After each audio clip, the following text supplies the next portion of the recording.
Hello et bienvenue dans une nouvelle vidéo. Aujourd'hui, on se retrouve pour notre Will I Buy It hebdomadaire. Chaque semaine, donc, je me rends sur différents comptes Instagram pour aller checker les dernières annonces, sorties, nouveautés en termes de make-up, skincare, beauté de manière générale et je vous donne mon avis. On commence comme à chaque fois avec la page Insta de Trendmood et on commence fort puisqu'on a un nouvel anti-cerne chez Fenty, c'est le We're Even Hydrating Longwear Concealer. Facile à appliquer, hydratant, réduit les poches en dessous des yeux et les discolorations, couvrance médium, existe dans 50 teintes, donc comme le reste de ces fonds de teint et anti-cernes jusqu'à présent il me semble. On peut clairement toujours compter sur Fenty pour nous proposer des teintes et des vraies teintes, pas juste 30 teintes de beige et une teinte un petit peu plus foncée. Le packaging est très joli, il est simple en soi mais je sais pas, je le trouve différent, élégant. Je suis forcément curieuse, je suis toujours curieuse par rapport à la marque et là c'est vrai que ça a été ces derniers mois un petit peu l'année des anti-cernes et apparemment ça continue en 2024. Donc je suis curieuse, ce qui m'inquiète un peu c'est le côté hydratant. Son fond de teint hydratant était horrible, absolument horrible sur ma peau. Le fait que ce soit une couvrance médium et quelque chose d'hydratant, ouais, ça me pose un petit peu question. Je suis pas sûre que ce soit le genre d'anti-cerne que moi j'apprécie, mais je vais garder un œil ouvert sur les revues. Ensuite, on a de nouveaux kits Sephora Favorites. Ce sont donc des petits sets dans lesquels vous avez plusieurs produits make-up ou skincare. C'est pour la nouvelle année lunaire.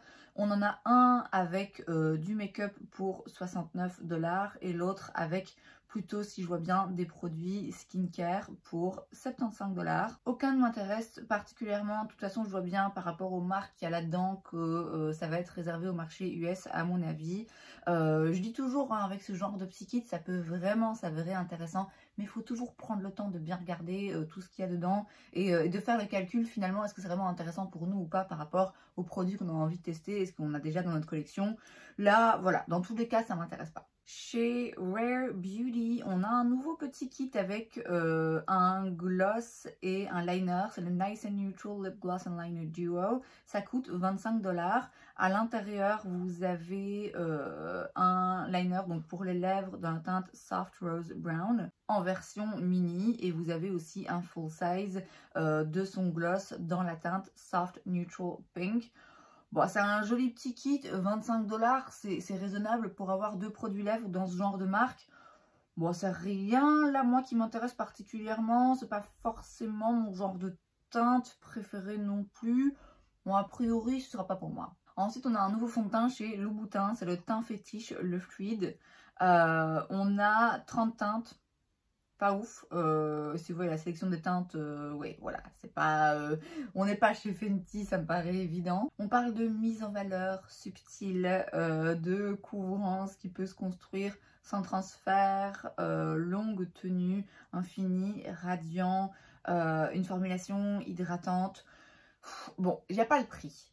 Je le devine absolument démesuré, comme c'est toujours le cas dans les produits Louboutin. J'ai vu il y a, je sais pas, quelques semaines, quelques mois d'ici, peut-être une vidéo de Tati Beauty sur, je pense, une petite palette de fard à paupières et aussi une petite palette pour le teint, où en gros vous payez, je sais pas, 75-85 balles la palette.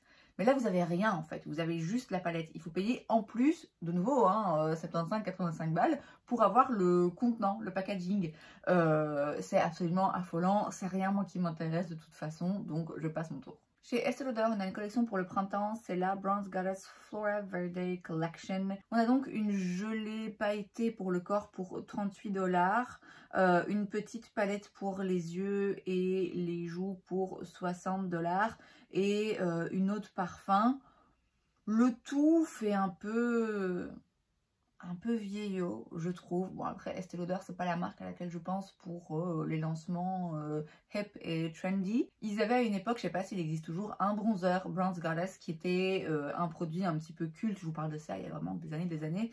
Non, là, il y a rien qui m'intéresse. Chez Essence, on a la Love, Luck and Dragons Collection. C'est donc une collection pour célébrer l'année du dragon. On a une palette de fard à paupières, des rouges à lèvres, une encre pour les lèvres et les joues, des patchs pour les yeux, un eyeliner liquide, des produits pour les ongles. Enfin, on a un petit peu plein de gadgets. Je peux pas dire qu'il y a un truc en particulier qui me saute aux yeux. La palette est pas... Ouais, je sais pas, elle a pas l'harmonie couleur qui, moi, personnellement, m'appelle. Les rouges à lèvres ont l'air d'avoir un très beau dessin sur le raisin même du rouge à lèvres. Maintenant, voilà, c'est des rouges à lèvres rouges. C'est pas le genre de couleur que je mets hyper souvent. J'en ai déjà, donc il n'y a rien là qui m'intéresse. Mais bon, Essence, c'est toujours une marque avec des petits prix qui, de temps en temps, nous sort une autre pépite. Ensuite, chez Guerlain, on a un nouveau produit, c'est le Natural Perfection Concealer. Je rigolais pas hein, quand je disais l'année des concealers, là, ça continue. Je vois pas le prix, par contre, je vois qu'il y a 16 teintes. Alors, 16 teintes, vraiment... Non, non, non, non. Alors, je sais, hein, c'est Guerlain, ce genre de marque hyper luxe, on sait à qui il s'adresse, hein, et on sait très bien qu'ils s'en foutent de faire des teintes pour toutes les carnations de peau. Mais à ce stade, je trouve ça quand même vraiment... un peu irritant, hein, je vous cache pas. En termes de formulation infinie, on dit la perfection d'un liquide, la légèreté d'une poudre, sans transfert, longue tenue, hydratation de 24 heures, une couvrance qui se construit, c'est fait avec 95% d'ingrédients d'origine naturelle et il y a définitivement ici une composante un petit peu skincare dans le produit. Donc ça, pour le tout désir, ça peut s'avérer intéressant, hein, mais... ouais, la marque me parle pas, ce produit-là non plus. Ensuite, chez Tarte, on a le Maracuja Juicy Concealer. Donc, encore une fois, un anti-cerne. Ça coûte 32 $ avec le pinceau 30-100. On a 21 teintes. Ça propose une couvrance totale avec un fini naturel, lumineux. Donc, à mon avis, pas trop mat, mais pas non plus brillant. Ce genre d'anti-cerne en peau... quand même ça passe ou ça casse, hein. Ça peut vraiment être un petit peu trop crémeux et trop épais. Après je suis curieuse, il y en a un blanc, je sais pas pourquoi. Je suis un peu curieuse quand même par rapport à son formulation parce qu'on la voit pas forcément hyper souvent. Les anti-cernes en peau comme ça, je trouve que, en tout cas moi je préfère plutôt les utiliser pour corriger des petits boutons sur le teint. En dessous des yeux, j'ai peur que ce soit un petit peu trop épais, mais à voir un petit peu ce que ça dit. Bon, a priori, j'ai pas envie de sauter dessus, mais je dois bien admettre que ça change un petit peu, justement, vu tous les anti-cernes qu'on voit en ce moment. Au moins, là, ça propose une formulation, un format différent. Ensuite, chez Benefit, on a des nouveaux produits, de nouveau, hein, pour l'année du dragon. Alors, on a un Professional, donc c'est leur primer, dans un packaging différent, mais je pense qu'il n'y a que le packaging qui change. Il me semble qu'on avait déjà vu certains de ces produits. L'highlighter, blush highlighter, là, Dandelion, qui existe déjà, mais peut-être pas exactement cette teinte-là. Il me semble qu'on l'a déjà vu. Et il y a aussi une encre pour les lèvres. C'est rien, je trouve, de très intéressant. Et puis, je vous dis, j'arrive pas à savoir ce qui est vraiment nouveau, ce qui est un produit inédit, ce qui est juste un packaging différent, donc ça m'intéresse pas. Ensuite, chez Clé de Peau, on a The Precious Lipstick. C'est donc un rouge à lèvres hydratant avec une texture un petit peu sérum. On a 6 teintes. Je vois pas le prix, mais Clé de Peau, c'est quand même vraiment très cher. Et quand je dis très cher, c'est pas juste 40 balles un rouge à lèvres, ce qui est déjà pour moi un petit peu exagéré. C'est genre 50-60. Donc c'est sûr et certain que c'est hors de question.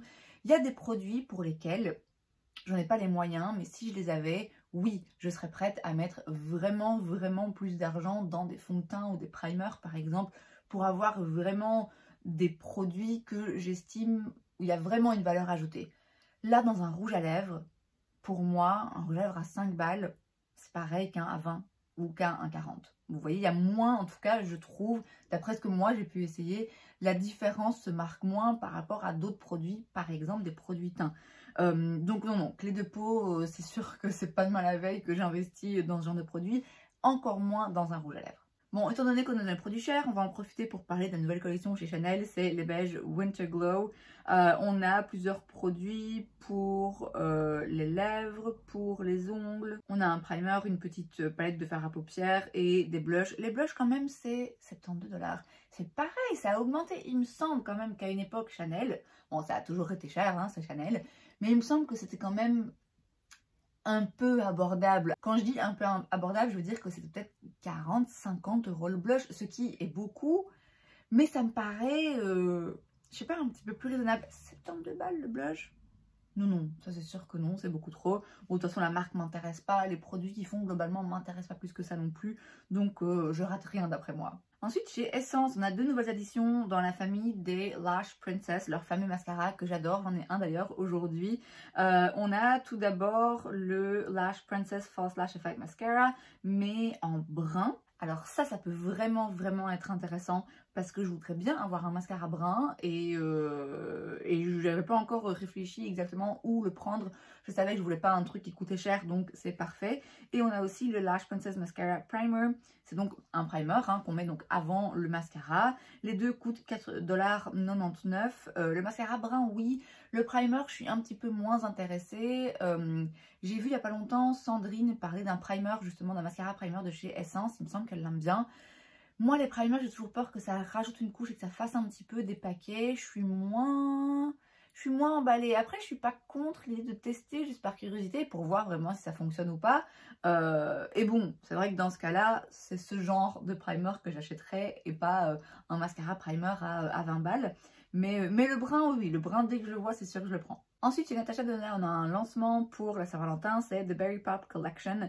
On a donc un rouge à lèvres, tout est dans des teintes cerises vraiment bien intenses, très joli, mais que je me vois moins porter souvent.